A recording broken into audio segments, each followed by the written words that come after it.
Tonight on Supersize versus Superskinny, our youngest and biggest female supersizer checks into Dr. Christian's feeding clinic.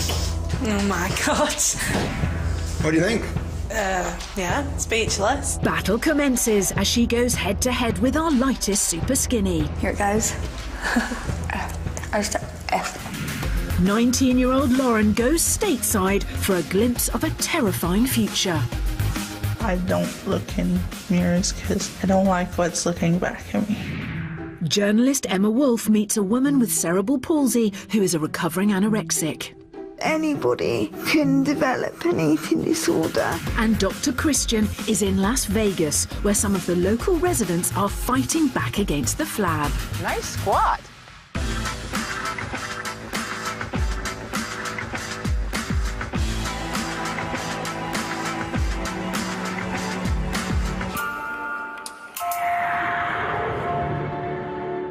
Obesity levels are on the increase, and here in the UK, we have the highest rate of child obesity in Western Europe. Almost a third of children aged between 2 and 15 in England are now overweight or obese, increasing the risk of type 2 diabetes and heart disease in later life. Plus, up to 6.4% of adults in the UK display signs of an eating disorder, and eating disorders cost the health service between £80 and £100 million every year. With these worrying statistics, Dr. Christian wants to make sure our eating habits start to improve. He's brought together 8 supersizers and 8 super skinnies whose terrible diets are at opposite ends of the scale. By pairing them up and getting them to swap diets in my feeding clinic, I'm hoping this is going to be just the tonic they need to turn their lives around. Right, Lauren, come forward. So I'm going to pair you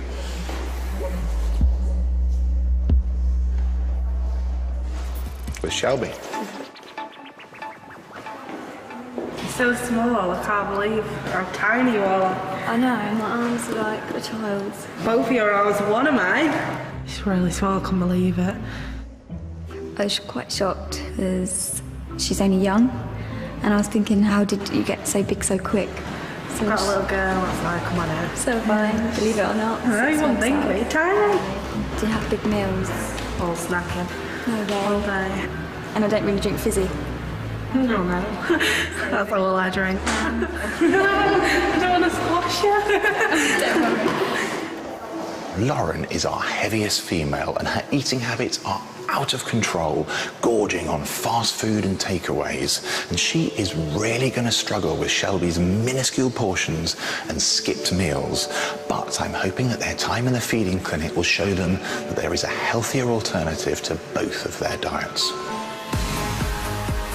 19-year-old Lauren is our youngest supersizer, weighing in at over 28 stone. She's eating her way through 6,000 calories a day, 3 times the recommended daily allowance. Feel hungry all the time, feel hungry now. Feeding on a daily diet of greasy fast food, sugary snacks and litres of fizzy drinks, comfort eater Lauren has put on a staggering 15 stone since giving birth 3 years ago. Probably eat a lot more when I'm bored or I'm upset. Even if I feel sick, I still carry on eating. Whilst Lauren struggles to carry her own weight around all day, she relies on the help of her partner Elliot to cook, clean up and run around with her daughter JC. Elliot does a lot more with Jaycee. Here you go, big girl. There's yours, isn't it? She has got a stronger bond with him than she has me. Whoa, should we do it together? Whoa! It does frustrate me, knowing that Jaycee wants me to play with her and I can't. It is upsetting because I can see it in Lauren's face that she really does want to be able to join in and do more things. Lauren not only wants to lose weight for her daughter, she also wants to do it for herself. I would like to get glammed up. I always said that when I lost the weight. First thing I'd buy was a dress, but then a black one, a long one, skin tight one. Whilst Lauren has increased the amount of food she eats since having a child, the opposite could be said for pocket-sized mum Shelby, who doesn't make time to eat at all. I'm a 20-year-old with a 5-month-old baby, and I'm fitting into age 12 clothes. It's just wrong. Without padded bras, I don't know where I'd be. Weighing in at just over 6 stone, Shelby is our lightest super skinny to enter the feeding clinic. With a daily intake of just over 1,000 calories, Shelby consumes less than the required amount for a child aged 1 to 3 years. On a bad day, I have just a slice of toast in the morning, and then maybe throughout the day, like a chocolate bar, and then that would be it. I wouldn't have lunch or dinner. Surviving most days on little more than a few slices of toast, meal skipper Shelby puts her baby's feeding times before her own. If Ava is due her bottle, I just put my lunch to the side, and then afterwards I just completely forget about it and won't think to go back to it. And Shelby isn't the only one that's worried about her weight. She was always small, but Shelby's lost a scary amount of weight, really, after having a baby, and she don't finish her meals, so it's a bit worrying. She wants to get help, so I'll support her. Shelby wants to learn how to eat again, so she looks more like a woman than a child. My biggest fear for my future is not being able to give Ava a proper bringing up that she needs. I want to enjoy the whole experience of having a baby. I'm so determined to do it for the both of us.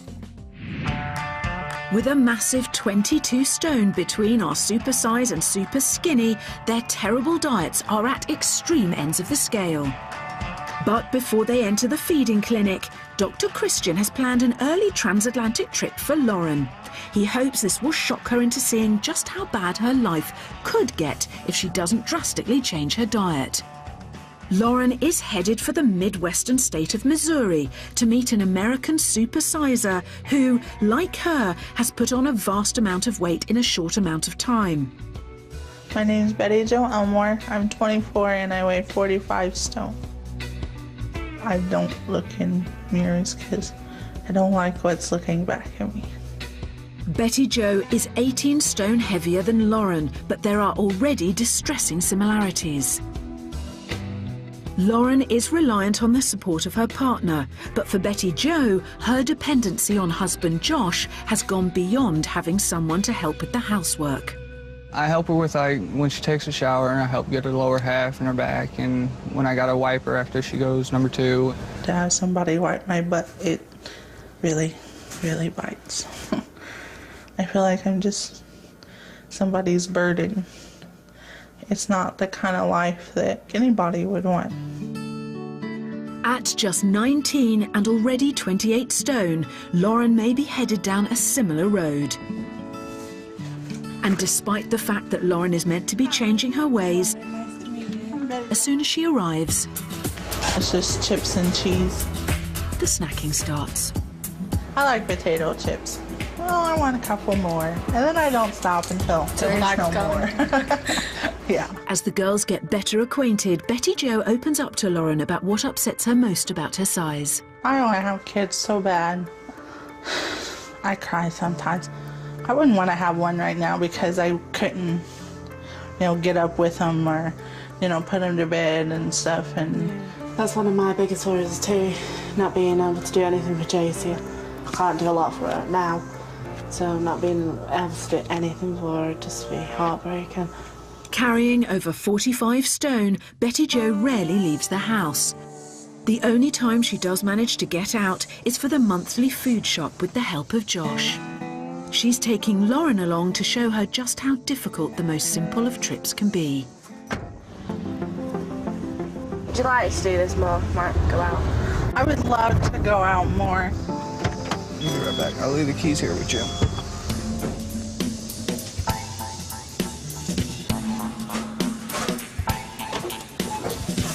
This is a motorized cart for Betty Jo. It helps her get around the store because she can't walk. Is he coming? Yeah. Sometimes when we come, I have to take her home because they only got one here and someone else has it. Is my butt sore? You all right? Yeah, it's a little embarrassing for me, but it's okay.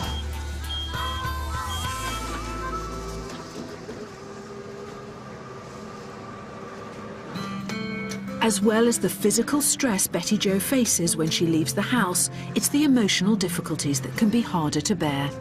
My hardest thing about going out is I pay attention to everybody. Like, older people tend to just, shake their head in disgust. There's a few times I've tried to bite my tongue, but couldn't help but to say something like, what the hell is your problem, or something like that. It's really hard. It is, especially when they're saying something about the person you love. Yeah. As the girls continue to fill their baskets, Dr. Christian is making his way to the supermarket for a surprise visit. Both of these girls are so young, and yet life is passing them by at such a tender age. They're both dependent on their partners for basic activities of daily living. It's really distressing to see, and I hope that for Lauren, this is going to be a complete shock to her.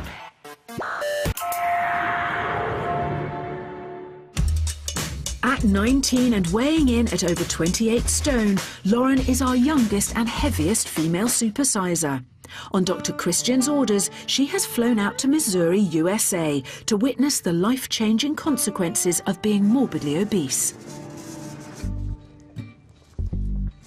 This is the dreadful aisle. It's hard to pass this aisle. Yeah, I try and keep her away from these aisles. I'm a cheese person when it comes to chips, like cheese or barbecue. And as the girls stack up on treats, Dr. Christian is wandering the aisles ready to surprise them. What's going on? Have I just busted you? Yeah. What's this? Am I impressed? No. What are you doing? You're supposed to be doing a job for me. Yeah. And shopping is not a very regular occurrence with you, is it? No. Because it's difficult. Yes. Like, I miss just You missed it. pushing a cart. And That's quite a thing to say. I just miss walking around. Wouldn't like to be in that situation.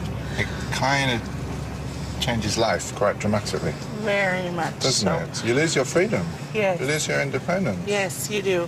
Back at Betty Jo's home, Dr. Christian is keen for Lauren to understand the serious health problems Betty Jo faces. I have high blood pressure. I have seizures. I take blood thinners because, like, I've had a blood clot a couple of times. And do you think you're going to be able to turn this around?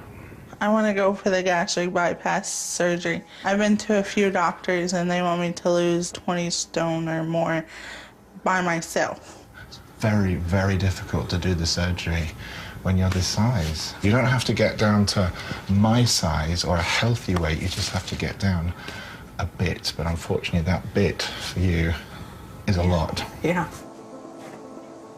Dr. Christian wants to speak to Lauren to really drive home the reality of her supersized diet.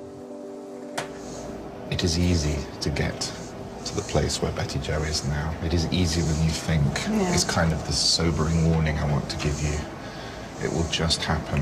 And I know it doesn't happen overnight, but it will just creep up on you, because every day that you don't do something about it, every day you have your 6, 7, 8,000 calorie junk food day, which is pretty much every day for you, it's all adding a little bit more weight, a little bit more weight, a little bit more weight.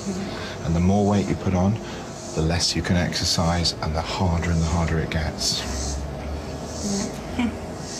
Pretty scary to think that we could be sisters. We're so alike. Like Dr. Christian said, 5 years down the line, and we would be the same.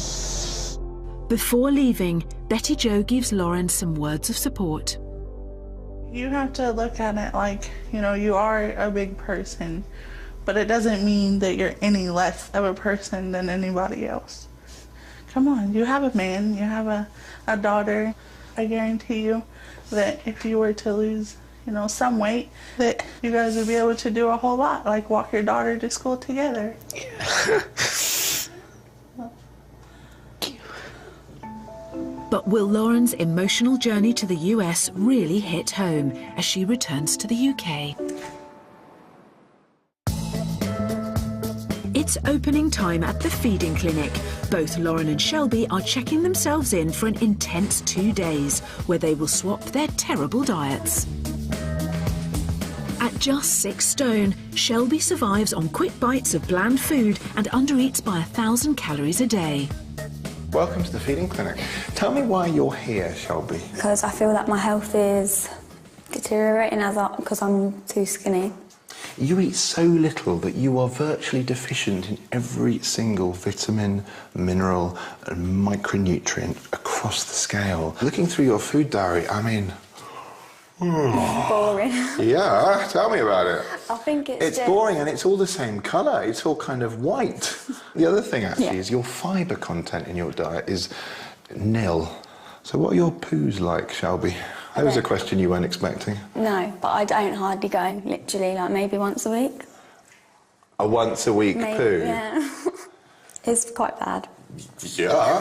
There's no fibre, so you will be pretty constipated. And that will change as you eat, even during the diet swap. Yeah. I think the homework for you is time. How are you going to do it? Think about your routine. I know you've got a little one at home. They're always going to come first in your eyes, but you need to be healthy in order to look after them, and you do. That's why I wanted to do it now, before it got further down the line. Exactly. Good. And that's exactly the attitude I want you to have. It's like, right, it's now or never. Let's do it. Shelby, it's lovely to see you. Best of luck with it. Okay? All right. Bye-bye. While Shelby needs to make time to eat, 28 stone Lauren has the opposite problem, piling on an incredible 15 stone since having her daughter 3 years ago. Lauren, nice to see you. You are 80 times more likely to develop type 2 diabetes. Not 8 times, 80 times more likely. You can cut 10 years off your life right now already. Shocking. Didn't look at it like that. You change your eating habits, get your weight down to a more healthy weight. Forget I ever said that. That's good. Yeah. I think you've used food in the past to sort of satisfy an emotional need. And I think food's been a bit of a comfort to you. Yeah, it has. When I am on my own at home, I do eat more. I want you to, whilst you're in the diet swap, realise that you don't need that emotional support quite so much as you thought you did anymore, or you can find it in other ways. That is going to be the key to your success here. Yeah. I promise you. All right, my love? Yeah. Good. Well, best of luck with it. Nice to see you. OK, bye-bye. It's time for Supersize and Superskinny to start the diet swap. First up, it's breakfast. Don't think I've ever just had one piece of toast put in front of me. I don't think I've ever had cola for breakfast before. It's a first. Shelby is simply overwhelmed by the size of her breakfast. 3 thick sausages, 3 rashers of bacon, 2 eggs, 3 hash browns, 2 thick slices of toast, and a pint of cola.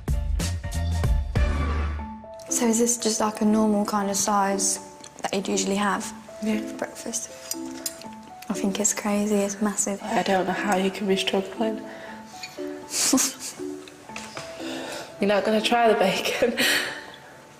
I really have a dislike to it, but I will give it a go. So, here it goes. I don't know why. I just I'm going to eat this now, the last bit. I suppose when it's the only thing that you've got in front of you, you have to enjoy it. This is hard. I'm hungry. I'm struggling. I think I'm done. Hopefully I'll do a little bit more each time. It's just the beginning. Yeah. Sorry. Lauren looks on longingly as her enormous breakfast hits the bottom of the bin. It was way too big and I'm not used to greasy food and I wouldn't really have that ever. So it was quite a shock to the system. I can't wait for lunch to come. I'm really hungry now. Struggling on just a slice of toast all morning, Lauren is desperate for something more substantial for lunch. Instead, she gets a glass of water. Why is there anything there? Because I skipped some meals and lunch is mainly one that I skip. Yeah. No wonder there's nothing to her. There's nothing on the plate, well, literally. Shelby, on the other hand, has to take on 2 gigantic cheese and onion sandwiches, a big bowl of cheesy crisps, a pint of squash and some flavoured water. I don't like onions. And it's big bits of cheese as well, isn't it? Yeah. The cows must love you. A far from impressed Shelby is struggling to understand Lauren's eating habits. Would you not ever consider trying to just have one sandwich for lunch? I think it's just because I'm so used to it, it's like a habit now. Like, yeah, about that, I need you to won't eat feel it satisfied. No, until I've just done it. One, yeah. I think I'm just about finished. I'm starving right now. I'm feeling really tired, drained. I never imagined it'd be this hard. After a testing start to the diet swap, the girls receive a surprise letter from their families. Oh my God. Hiya, Shelby. We are all so proud of you in taking the beginning steps to becoming a new, healthier you. And we will be there for you whenever you need us. We know you can do it because you are a strong, independent, gorgeous woman and the best mum. We love you no matter what. Yeah. Means a lot to have your family behind you. Yeah. Lauren receives a letter of encouragement from daughter JC. Dear Mummy, I want you to lose weight so you can take me park and play on swings. I want you to be happy and take me for walks to the shop. Most of all, I want you to lose weight so you don't get poorly. Big squeeze, love you a million, Mummy. She wants it for you as much as you want it for yourself.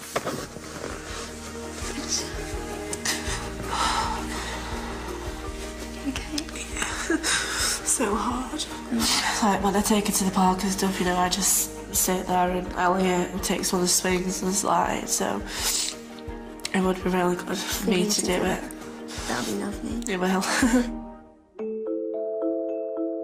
Spurred on with the support from loved ones, it's time to face dinner. For Lauren, it's a cheese toastie. I can't believe you just eat that for dinner. Must have been a bad day. Really bad day. Yeah. My little girl eats more than you do. So does mine.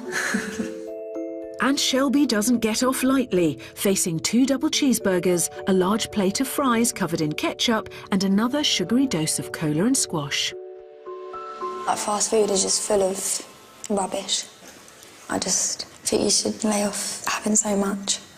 I do feel bad for making you suffer like that, but then in the long run it will do good, you know. It'll show you that your diet's rubbish and so is mine, obviously. Defeated, Shelby struggles to manage even half a burger and a few fries. I think I've had enough food to last me a week today. I've had enough to last me half an hour. No way was I expecting to have that so soon after lunch. There's no words. Wow. I'm dreading to see what there is tomorrow. I'm just like wondering what's next. The 40 million visitors who come here to Las Vegas every year come for the entertainment, the gambling, the food and the excess. But for the residents of Nevada, there is a very different story. Nearly a quarter of adults in the state said they hadn't done any physical activity in the previous month. With casinos, gaming, hotels and few parks, many residents use this as a reason for not exercising. Step outside the city, though, and space definitely is not scarce. So I've come to a special place just outside of Las Vegas where someone is fighting back. Ready, Ann? Begin! Dr. Christian has come to a residential weight loss camp on the outskirts of Vegas. It aims to get its obese residents, like 24 stone 9 pound Don, from fat to fit. That's it, breathe! He's halfway there. It's a 30-day intensive program teaching nutrition and fitness. On average, men and women lose 6.5 pounds per week. Good job, that's it. Let's hear some breathing. Nice squat. And it's run by personal trainer and former Las Vegas showgirl, Deborah Stefan. So tell me about this program here. Why did you decide to set this up? People in the field of psychology have studied that it takes 3 weeks minimum to change a habit. And so I devised this live-in program. So they come in residence, and in 30 days you can change a person's habits. Deborah's 24/7, month-long program instills a lifestyle change. No machines. The human body is the machine. And Don's hoping this will break his bad habits for good. So, Don, what made you decide to come here to this program? Well, I've been fighting my weight most of my adult life. Yeah. Up and down yo-yo diet. About a quarter of people in Las Vegas and Nevada actually admit to not doing any physical activity at all. Can you relate to that? Can you believe that? Yeah. Why do you think that is? Well, I think we're just lazy. Do you think this program is going to be the one for you now? Yeah, Deborah's really teaching me to keep the weight off for a lifetime. Over 60% of Nevada's adult population are overweight, and while exercise is key to reducing weight, a healthy diet is crucial.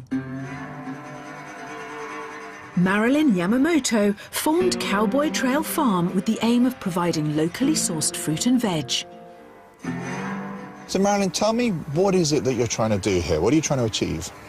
Our mission is to really bring good, healthy food to the community. And this is how we're doing it. We're growing great green vegetables and fruit and herbs. So I know it's kind of cold and wintry here, so there's probably not much still growing, but will you show me around? Absolutely. Yeah. Let's take a look. So Marilyn, the smell in here is wonderful. I can smell sort of peppery, chili smell. We have our chili peppers. We have a lot of greens growing. These are some of the sweet turnips. They've got a real nice sweet flavor. Can I have a bite of this? Absolutely. Raw? Go for it. It's a nice sweet turnip. Gosh, that is delicious. How receptive are people to your message? It's been tough because they are so inclined to just stay with the processed foods and what have you. So it's a tough road. In a bid to encourage healthier eating habits amongst less affluent families, Marilyn regularly donates fruit and veg baskets. Hello, we have a delivery. Look what we brought for you. Some nice fresh veggies. Wonderful. Not bad, eh? Hi guys, how are you? That's a pleasure. What are you going to do with these? Healthy foods. Yes. Why do you think it's so difficult to eat healthily in Vegas? There's so much fast stuff to go run and get, so it's got to be a choice that you make, you know, to change and eat better. Well, look what you got here. I'm going to leave this with you guys. You so much. Who wants to take this one in? Who wants to take it? Yeah. Services like this are clearly a great idea, and they are really going to make a difference. The adults in this family are certainly going to start eating more healthily and start losing weight, but it's the children, it's the kids that are going to be influenced and going to be shown that there are healthier choices that can be made, and those choices really do make a difference. Meal skipper Shelby weighs a fraction over 6 stone and is swapping diets with 28 stone Lauren. It's breakfast on day 2 in the feeding clinic, and it seems Lauren's luck is in. Today, it's 2 slices of toast. For Shelby, it's 2 potato waffles, a whole tin of beans, and 3 thick slices of buttery toast. You look a bit more happy than yesterday morning. I'm a little bit more at ease because it isn't so in your face frightening from yesterday's. And I was relieved that it didn't have so much meat on it and grease. It was a lot healthier compared to yesterday's meals. Where's the butter? Probably a rushed morning, just grabbed it out of the toaster and ate it. Oh my. Shelby's to go for beige coloured food. That's all she has. Whole beige. I thought you would have eaten it all, especially for having such a little plate. You would think, because I haven't had anything to eat, I'd be really, really hungry, but I'm all right now about that. I'm done. Within a couple of hours, lunch is served, and for Shelby, it's an enormous carb and fat-fueled feast.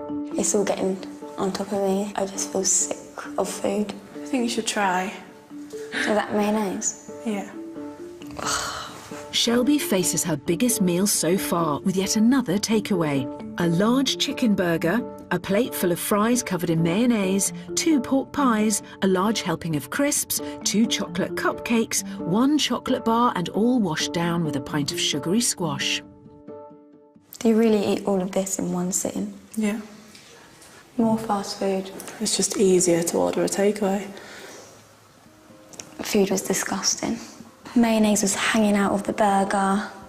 Where there was so much grease in the burger, the bread went soggy. Fed up, Shelby confronts Lauren over her fast food habit. I think it's really bad, the amount of takeaways you do eat. It's just way too much. I think it's just habit of eating this much. Yeah, it is. I felt a bit embarrassed actually putting all that in front of her. I'm finished. Well done. You've done well.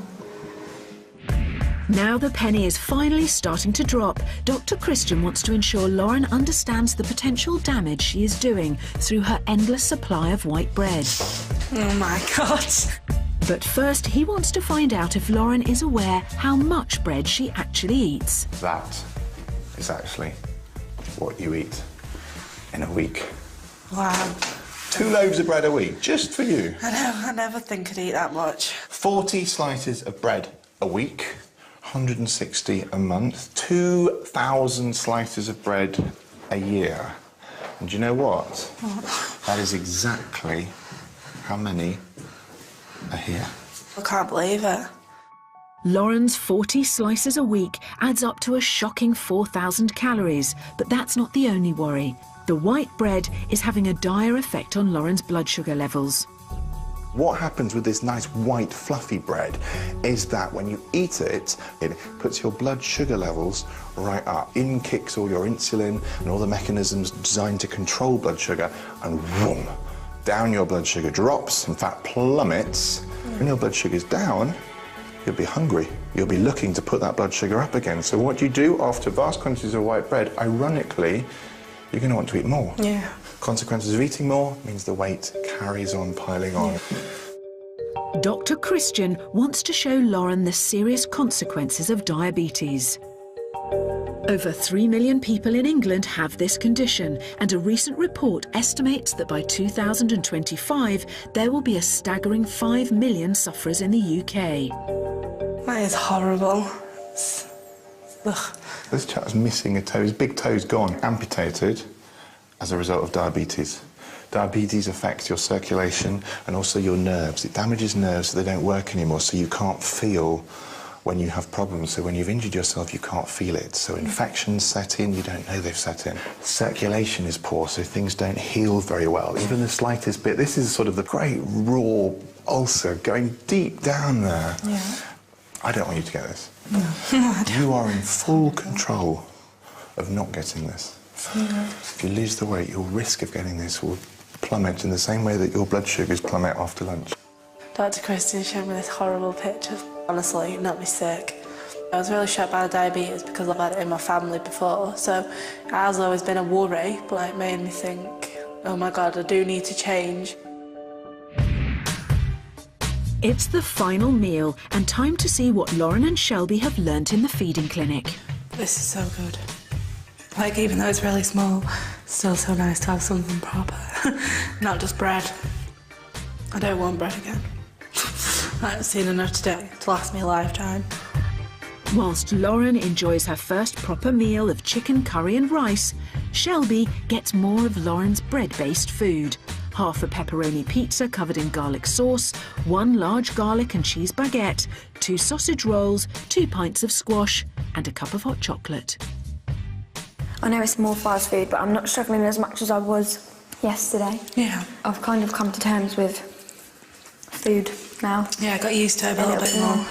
I've definitely learned it's just a habit, it's something that I do because I'm bored. I've definitely learnt that it is not okay to go without food. I won't go skipping meals now and stuff like that because I know how important and stuff it is. And it's not just the skipped meals that Shelby needs to change. Why are you picking it? I'm just picking off the pepperonis and stuff. I'm very bland and with my food. That's something I'm going to take away from here as well, to try flavours and get to enjoy them and stuff. Yeah. Give it a go, you might as well start now. Okay. How about it?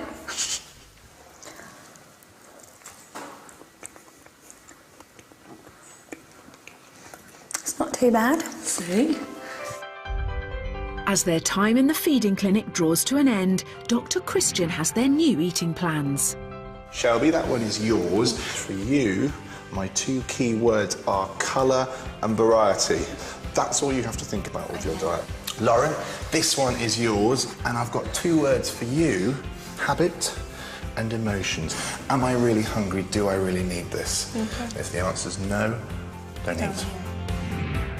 To get to a healthy weight, Shelby needs to increase her calorie intake to 2,200 per day. The toast and skipped meals are out and will be replaced with 3 meals a day, including plenty of snacks in a healthy assortment of colour and variety. Lauren will cut her calories to 2,500, packing in lots of starchy foods, fruit, vegetables and lean proteins, with an aim to change her eating habits, reducing the boredom eating as well as her weight. I'm gonna go out, explore loads of different foods, not just bland foods. I'm gonna be a whole new person once I finish this. Definitely. And this is all the help I need now. I found it like really helpful this week. Bread House shocked me like how much bread I eat. I'm gonna have a good look at the diet plan. Everything bad goes. Dr. Christian will be checking up on their progress in 9 weeks' time. It was lovely being paired with you. Yeah, and you. And you need to leave fast foods, okay? Yeah, you eat more vegetables. Okay, you promise? Yeah. Well, good luck. Thank you. See you soon. See you soon. Author and journalist Emma Wolfe suffered from anorexia for 10 years. She's investigating the complex world of eating disorders. Tonight, she wants to find out more about eating disorders and people with disabilities. There are no rules when it comes to eating disorders. I'd never even considered what it would be like to have a disability and an eating disorder. Eating disorders in themselves are a huge struggle, but having to deal with the physical ramifications of disability as well is quite something. There are over 11 million people living with a disability in the UK, yet there have been no official studies into how eating disorders affect people with disabilities, and no figures are available on the proportion of disabled people suffering. Emma has been contacted by 28-year-old Sarah, who is a recovering anorexic. I was born with cerebral palsy, so I've never known life any differently. Anybody can develop an eating disorder. For Sarah, the combination of the death of a close family member as well as the desire for control caused an innocent diet to develop into obsessive calorie counting and anorexia taking over. I began dieting on various normal diets.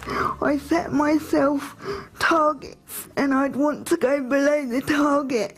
Nobody could force me to eat and nobody could make me eat something that I would refuse. I sought comfort in being able to control how much I ate.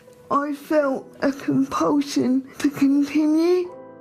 Alone and isolated, Sarah lived with the secret of her anorexia for 18 months before it was recognised. In the depths of my eating disorder, I felt scared. I felt scared of recovery. But my mum suggested to me that I needed to get some help about my eating, and I eventually opened up to my GP. Sarah received treatment for her anorexia. However, the specialist facilities that she required, such as wheelchair access, appropriate weighing scales, specialist health and nutritional information, simply did not exist. I had to be weighed at a wheelchair clinic. I was weighed by people who didn't necessarily have a full understanding of my eating disorder, didn't necessarily know why I was there. Emma meets Sarah to find out how it might be even tougher dealing with an eating disorder when you're disabled. Do you think there's a lack of understanding around people that have a physical disability and an eating disorder? In a way, people with disabilities completely fit the criteria for being vulnerable to problems around food, because for a lot of them it's the one and only thing they can control in their lives. Sarah's cerebral palsy causes her muscles to go into spasm. At the height of her eating disorder, she used this part of her disability as a method of losing weight. When times got really tough, I'd self-induce spasms. Tell me about spasms. If you either inflict pain on yourself or concentrate a lot of your energy, it is actually possible to make your body go into full rigid spasm or very jerky movement. It's going to make you burn a hell of a lot and you sweat as though you've been for a run. Did you find there was actual support specifically for people with disabilities? I haven't found any. Doesn't mean it doesn't exist, I suppose, but it would be really good if it was an area that people were more aware of. It took almost 2 years until Sarah received specialist outpatient treatment, regularly meeting a therapist and dietitian. She is now on the road to recovery. What would you say to someone else in your position? I'd say that they're not alone, and I've actually shared some of my experiences in an online blog. I feel that it's a very unexplored but prevalent topic. The sooner you realise you're not alone, the sooner you're able to recognise that your symptoms are real and that they do need attention.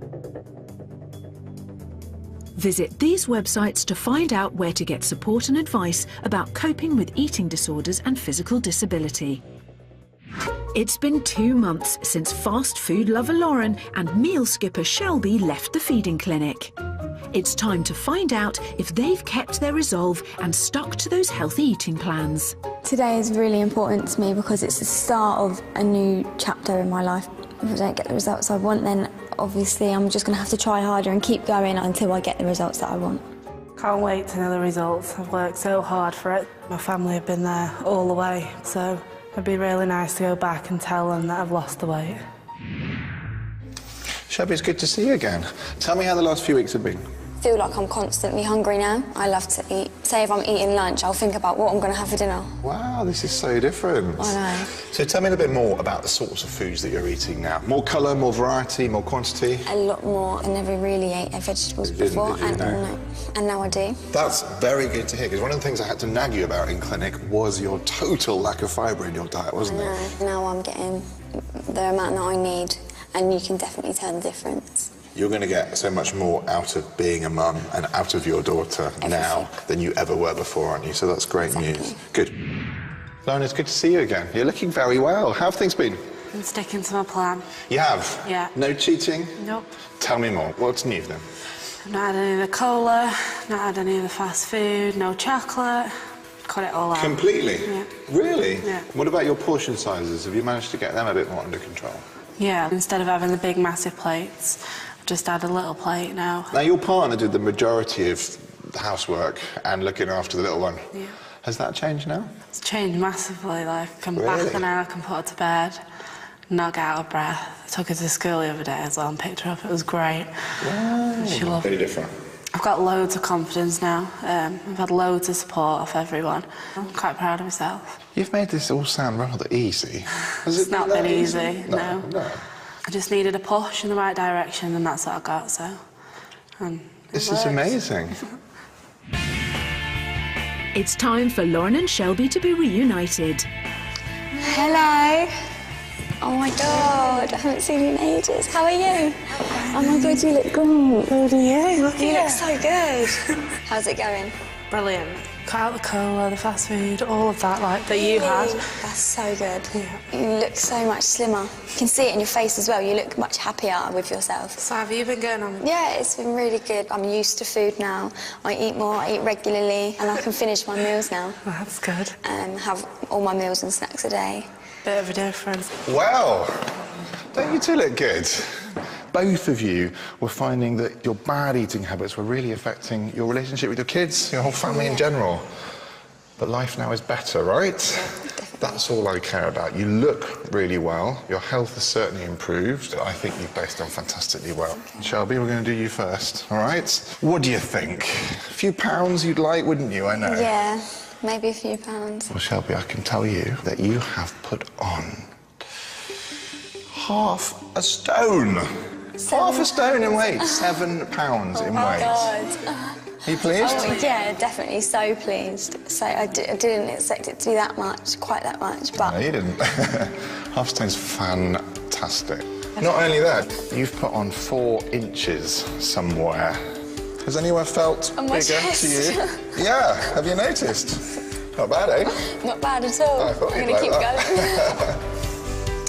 going. Lauren, you put a lot into this, haven't you? Yeah. So you want to do well. And you have done well. You have lost a stone in weight. Oh my God. Are you pleased? Yeah. Well done. That is a lot, and you can tell you've worked hard for that, and there's no stopping you now. It's exactly really about the amount that I'd like you to use, the right speed, the right time. It's not a diet. This is, I hope, changing your eating habits that becomes a lifestyle for the rest of your lives. Would you agree with that? Definitely agree, Yeah? Good. I'm really proud of you both. When Dr. Christian said I put on 4 inches around my chest, I couldn't believe it. Wouldn't mind another 4. I'm really proud of myself for doing it. My future looks good now. Losing that amount, well, I know I can do it, so there's no stopping me. I'm definitely going to stick to this, definitely. But you just have to push yourself that little bit harder and believe that you can, and you will. Next time, it's a Supersize versus Superskinny standoff at the feeding clinic. I think you could maybe just try a bit harder. In Las Vegas, Dr. Christian sees how a giant tube is helping to cure obesity wounds. How are you feeling in here? I think I could probably handle this. Yeah, definitely. And we meet a US supersizer facing an extraordinary dilemma. I have to find a hospital that can suit my size. In fact, they've actually talked about having to go to the local zoo. Still to come tonight at 10, regrets. They've had a few. Body shockers, my tattoo, hell. But next, more auditions and potential dreams coming true in Big Ballet.